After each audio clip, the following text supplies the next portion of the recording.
Bonjour à tous et bienvenue Bonjour. à ce nouveau numéro de En route vers la famille accomplie.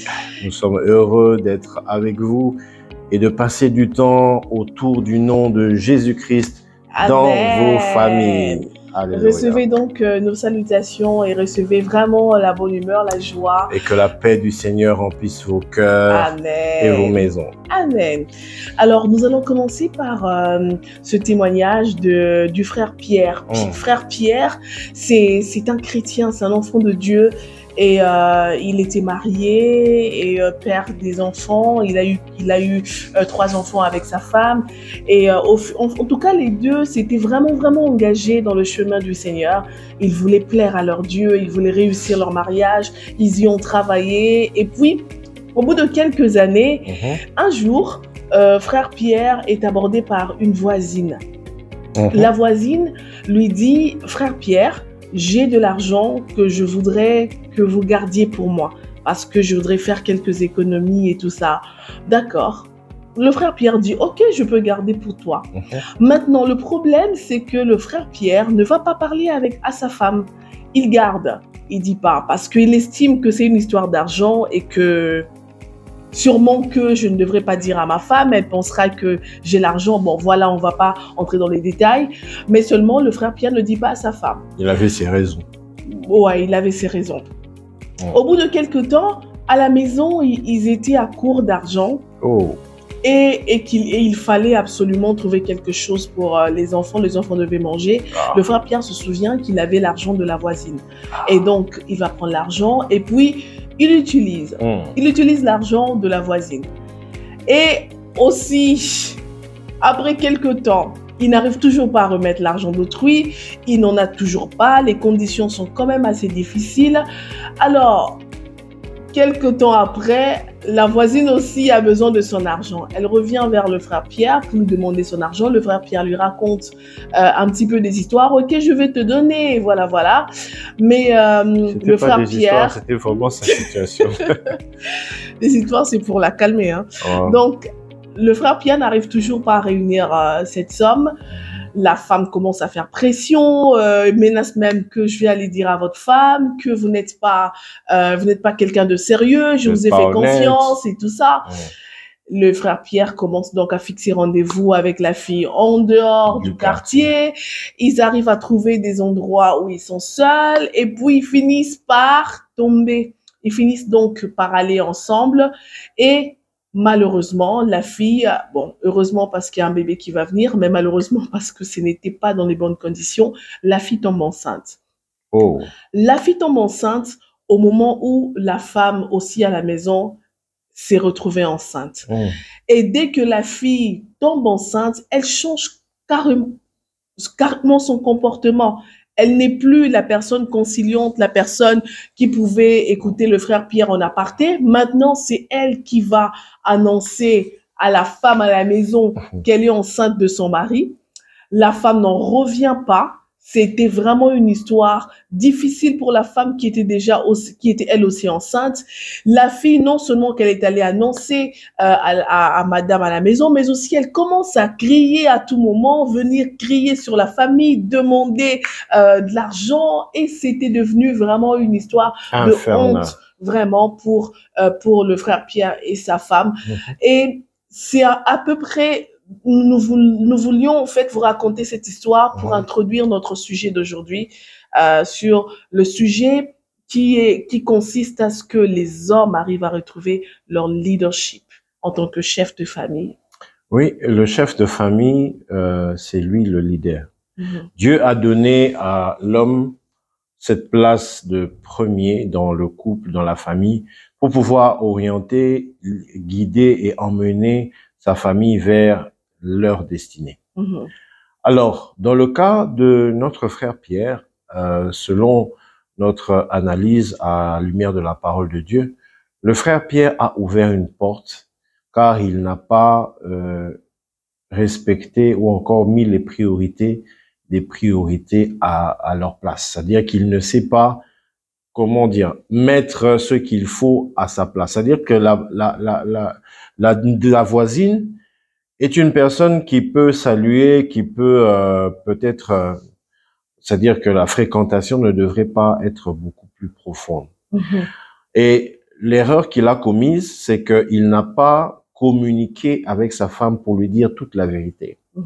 Que ce matin, en partant au travail, j'ai rencontré la voisine qui m'a proposé de garder l'argent. J'ai refusé. Je lui ai dit, attends que j'en parle à ma femme. C'est pas ce qu'il a fait. Mhm. Lui, il a traité cette histoire d'argent seul, de manière unilatérale, parce que il estimait qu'il est le chef et qu'il peut contrôler toute chose. Mhm. Or, je pense que dans le couple, il y a cette partie-là de complémentarité et qui fait en sorte que, bien qu'étant le chef, on a besoin de sa femme pour être complet. Parce que, par exemple, l'initiative qu'il ne pouvait pas prendre seul, la femme pouvait le prendre. Si la femme avait accepté, prend cet argent, elle aurait pris l'argent, elle l'aurait donné à la femme. Parce que la femme, souvent les femmes gèrent bien l'argent. On leur donne l'argent pour pouvoir faire le marché et faire le programme de la nourriture mensuelle. C'est la femme qui le fait. Donc, de la même manière, il aurait pu aussi intéresser sa femme et ne pas ouvrir une porte à la séduction, à l'adultère, puisque c'est une femme qui lui a proposé cela.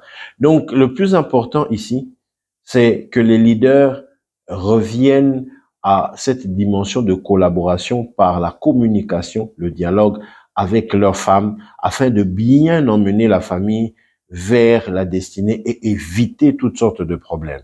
Ça, vraiment, c'est le point que nous pouvons relever à la lumière de l'histoire de David, qui n'avait pas eu la présence d'esprit de pouvoir, plutôt la priorité, n'avait pas pris la priorité d'aller en guerre ou encore de rester près de sa femme à lui. Et il était plutôt dans un balcon en train de flâner. Il a aperçu une femme qui se lavait et il est tombé avec Bathsheba. Et vous connaissez la suite. Et je pense, en fait, Éden, c'est même la méthode de l'ennemi. On a vu, même déjà dans le jardin d'Éden, isoler l'un pour qu'il prenne des décisions sans l'autre. Vous voyez, on a vu la pomme, quand Ève se retrouve seule, il parle avec le serpent. Maintenant, je pense qu'il faut, avant de dealer avec Adam, même si tu entends la voix de l'ennemi te prendre, vite recours vers l'autre et mettez-vous d'accord. Ne jamais ouvrir la porte à l'ennemi. Ne jamais prendre des actions parce que, en fait, l'ennemi, c'est la personne extérieure à votre couple. L'ennemi, c'est la personne que le diable peut utiliser facilement. C'est même une pour pensée. Vous détruire. Ça peut être une pensée, qui ça vient peut d'ailleurs. mais ça peut être une pensée. Vous voyez, il y a des pensées qui arrivent contre votre mari, contre votre femme. En tout cas, je pense que nous devrions tous avoir cette force d'en parler avec l'autre pour dire, chérie, regarde, il y a eu ça. Je pense que tous les deux, nous pouvons faire face, nous pouvons faire front commun pour plutôt nous liguer contre cette force extérieure. Okay. Ça, c'est déjà la meilleure façon qu'un leader. Le leader n'est pas celui qui est fort, simplement fort. Le leader, c'est aussi celui qui est sage. Voilà, il est surtout celui qui est sage et qui sait dire non, j'ai ma moitié, sans elle, je suis pas complet. Donc, nous allons prendre des décisions ensemble. Amen. Et cette histoire de tomber facilement, où l'homme doit tomber facilement, enfin, c'est écrit où que l'homme doit tomber facilement. Ça aussi, c'est vraiment, il faudrait en parler en profondeur. C'est un sujet en profondeur. C'est un sujet très vaste. On y reviendra dans une prochaine émission. Oui. Mais le plus important que vous devez retenir ici, c'est que sans l'unité, sans la communion, sans le recours à Dieu, la famille ne pourrait pas être bien conduite par les leaders. Ouais, quitte aux leaders de revenir à Dieu, de s'accrocher à Dieu et de mettre en place les bonnes pratiques de la communion, la communication et le travail de l'unité. En tout cas, c'était court, mais nous espérons vraiment que cela touche votre famille. C'était vraiment une des leçons à retenir de cette histoire. Racontez-nous aussi, dites-nous qu'est-ce que vous avez trouvé de cette histoire. Qu'est-ce que l'homme aurait pu faire? Qu'est-ce qu'il n'a pas fait? Lui, en tant que chef, en tant que leader, est-ce que il a pris des bonnes décisions pour sa famille? Regardez comment ils s'en sont retrouvés. C'est une histoire qui s'est passée quelque part, et je vous assure que ce sont des histoires qui se passent au milieu de nos sociétés actuelles. Voilà. Et surtout au milieu des enfants de Dieu, vous êtes forts, vous avez vaincu, c'est vrai. Mais au bout de quelques temps, vous avez baissé la garde et l'ennemi vous a calculé et il a pu entrer au sein de votre couple. Et voilà que Monsieur Pierre a perdu, a vraiment déstabilisé sa famille. Nous reviendrons sur plein de choses, en tout cas, encore prochainement. Je saisis l'occasion, avant de partir, s'il te plaît, ma chérie, j'aimerais prier 1 minute pour dire quelque chose en faveur de mon frère qui a un problème. Seigneur, je viens te recommander mon frère qui a un problème. Il est leader, mais dans sa famille, son foyer, il y a des conflits, il y a des pressions extérieures et il ne sait pas comment s'en sortir. Il y a des pressions financières. Comme il est écrit, parce qu'il connaît mon nom, il m'invoquera, je le délivrerai. Délivre mon frère et que ton nom soit glorifié, qu'il y ait un grand témoignage et que leur famille devienne heureuse, stable, unie et prospère. Au nom puissant de Jésus-Christ. Amen. Amen.